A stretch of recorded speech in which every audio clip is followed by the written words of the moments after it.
വാർത്തകളിലേക്ക്. Ernakulam പച്ചാളത്ത് container lorry കുടുങ്ങി. റോഡിന് കുറുകെയുള്ള റെയിൽവേ ക്രോസ് ബാറിലാണ് കണ്ടെയ്നർ കുടുങ്ങിയത്. ഫയർഫോഴ്സ് എത്തി ക്രോസ് ബാർ ഇളക്കി മാറ്റി.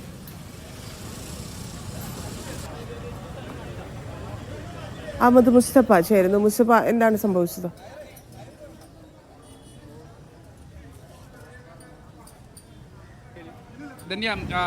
ഏകദേശം ഒരു 2:30-3 മണിയോട് കൂടിയാണ് നമ്മളിപ്പോൾ നിൽക്കുന്ന ഈ പച്ചാളത്ത് ഇതുവഴി വന്ന ഒരു കണ്ടെയ്നർ ലോറി ഈ റോഡിന് മുകളിൽ റെയിൽവേയുടെ ഒരു ക്രോസ് ബാർ ഉണ്ട്, ആ ബാറിൽ തട്ടി ബ്ലോക്ക് ആവുകയായിരുന്നു. ഇപ്പോൾ എന്തായാലും ഫയർഫോഴ്സ് എത്തി അത് ക്ലിയർ ചെയ്തിട്ടുണ്ട്.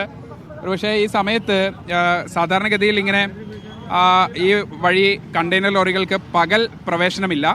പക്ഷേ രാത്രിയൊക്കെ ധാരാളം വാഹനങ്ങൾ കടന്നു പോകുന്ന ഒരു പ്രദേശം കൂടിയാണ്. പക്ഷേ മുമ്പ് പോയിരുന്ന വഴികളിലൂടെ ഇപ്പോൾ എന്തുകൊണ്ടാണ് ഈ ക്രോസ് ബാറിൽ തട്ടുന്നത് എന്നത് സംബന്ധിച്ചൊരു ചർച്ച ഇവിടെയുണ്ട്. അതായത് റോഡ് റീടാർ ചെയ്തപ്പോൾ ആ പ്രദേശത്ത് അല്പം ഒരു 6 ഇഞ്ചോളം കനം കൂടി, അത് കാരണം വാഹനങ്ങൾ ക്രോസ് ബാറിൽ തട്ടുന്നു എന്നതുൾപ്പെടെയുള്ള വിവരങ്ങളുണ്ട്. എന്തായാലും ഇപ്പോൾ ഫയർഫോഴ്സ് ഇടപെട്ട് ആ ക്രോസ് ബാർ ഇളക്കി മാറ്റിയിരിക്കുന്നു. അതിൻ്റെ ജെട്ടും ബോൾട്ടും ഇളക്കി അത് മാറ്റുകയും ചെയ്തിരിക്കുന്നു. എന്തായാലും ഇപ്പോൾ ഗതാഗതം പൂർണ്ണസ്ഥിതിയിൽ അത് പുനഃസ്ഥാപിക്കാനുള്ള ശ്രമത്തിലാണ് നാട്ടുകാർ. എന്തായാലും ഫയർഫോഴ്സ് ഉദ്യോഗസ്ഥർ നമ്മോടൊപ്പം ചേരുകയാണ്. ഒരു പക്ഷേ നേരത്തെ ഇതുവഴി കണ്ടെയ്നർ ലോറികളൊക്കെ പോകുമായിരുന്നു എന്നാണ് പറയുന്നത്.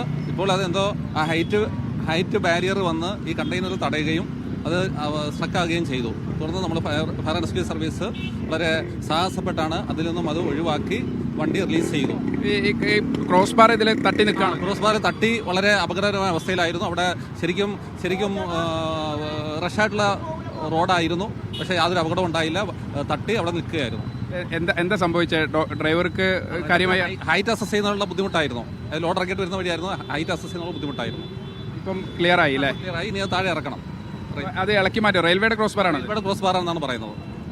പഴയ റെയിൽവേ ലൈനല്ലേ, അതിന്റെ ക്രോസ് ബാർ ആയിരുന്നു. ഇതുവഴി രാത്രികാലങ്ങളിലൊക്കെ കണ്ടെയ്നർ പോകാറുണ്ടായിരുന്നു എന്നാണ് പറയുന്നത്. പക്ഷേ ഇത്ര ഹൈറ്റ് അല്പം കൂടുതലായി പോയി. അത് റോഡ് പൊങ്ങിയിട്ടുണ്ട്. റോഡ് റിപ്പയർ ചെയ്തപ്പോൾ റോഡ് പൊങ്ങിയിട്ടുണ്ട്. അതാണ് അവർക്ക് ഹൈറ്റ് അസസ് ചെയ്യുന്നതിൽ ബുദ്ധിമുട്ട് വന്നത്. എന്തായാലും ഇപ്പോൾ ഈ ലോറി അവിടെ നിന്ന് ആ ക്രോസ് ബാറിൻ്റെ താഴെ നിന്ന് ലോറി മാറ്റിയിട്ടുണ്ട്. മുകളിലുള്ള ക്രോസ് ബാർ ഒരു വശം ഇളകി അപകടാവസ്ഥയിലായിരുന്നു. വലിയ വൈദ്യുതി കമ്പികളൊക്കെയുള്ള ഒരു പ്രദേശമാണ്. സാധാരണഗതിയിൽ ഇതിൻ്റെ തൊട്ടടുത്തുള്ള റോഡ് വൺ വേയും അപ്പുറത്ത് വഴി ആ ഹൈക്കോടതിയുടെ ഭാഗത്തുനിന്ന് കണ്ടെയ്നർ റോഡിൽ നിന്ന് ഇതുവഴിയാണ് കണ്ടെയ്നർ ലോറികളൊക്കെ പോകാറുള്ളത്. എന്തായാലും ഇതിന് മുകളിൽ ഇപ്പോൾ ഈ നേരത്തെ ഉദ്യോഗസ്ഥൻ സൂചിപ്പിച്ചതുപോലെ റോഡ് റീടാർ ചെയ്ത സമയത്ത് അല്പം ഉയരം കൂടിയത് കാരണം ഈ ലോറി പോകുമ്പോൾ ഈ ക്രോസ് ബാറിൽ തട്ടി നിൽക്കുകയായിരുന്നു. വലിയ അപകടാവസ്ഥ, പ്രത്യേകിച്ച് ട്രാൻസ്ഫോമറും അതോടൊപ്പം തന്നെ വൈദ്യുതി കമ്പികളും ഒക്കെ ഉള്ള ഒരു സ്ഥലം കൂടിയാണ്. അതുകൊണ്ട് ഇത് ജാമായി നിന്നതോടുകൂടി വലിയ അപകടാവസ്ഥയുണ്ടായി. റോഡ് മൊത്തം ബ്ലോക്ക് ആവുകയും ഗതാഗത തടസ്സം ഉണ്ടാവുകയും ഒക്കെ ചെയ്യുന്ന ഒരു സാഹചര്യമുണ്ട്. എന്തായാലും ആ അപകടാവസ്ഥ ഇപ്പോൾ ഒഴിവാക്കിയിരിക്കുന്നു. ലോറി ഇനി ഇവിടെ നിന്ന് മാറ്റാനുള്ള ശ്രമത്തിലാണ്. ഫയർഫോഴ്സ് എത്തി വാഹനത്തിന് മുകളിൽ കയറി ഹൈഡ്രോളിക് കട്ടർ ഉപയോഗിച്ച് അതിൻ്റെ ജെട്ടും ബോൾട്ടും ഒക്കെ ഇളക്കി മാറ്റി. വലിയ ക്രോസ് ബാറാണ്, അത് പൂർണ്ണമായും ഒഴിവാക്കുകയും അവിടെ നിന്ന് ലോറി അല്പം മുമ്പോട്ട് മാറ്റുകയും ചെയ്തിട്ടുണ്ട്. ഇനി ഈ ഗതാഗതക്കുരുക്ക് പരിഹരിക്കുക എന്നുള്ളതാണ് ഏറ്റവും പ്രധാനപ്പെട്ട ഒരു കാര്യം. മാത്രമല്ല ഇതിന് മുകളിൽ കേബിളുകളും അതോടൊപ്പം തന്നെ ഞാൻ നേരത്തെ സൂചിപ്പിച്ചതുപോലെ കമ്പികളുമൊക്കെ വൈദ്യുതി കമ്പികളുമൊക്കെ പാസ് ചെയ്യുന്ന ഒരു സ്ഥലം കൂടിയാണ്. വളരെ കൺജസ്റ്റഡ് ആയിട്ടുള്ള ഒരു ഏരിയ കൂടിയാണ്. സ്വാഭാവികമായും ഒരു അപകടാവസ്ഥയുണ്ട്. നേരത്തെ ഉണ്ടായിരുന്ന അപകടാവസ്ഥ മാറിയെങ്കിൽ പോലും ഇപ്പോഴും പൂർണ്ണമായി ലോറി കടന്നു പോകാൻ കഴിഞ്ഞിട്ടില്ല.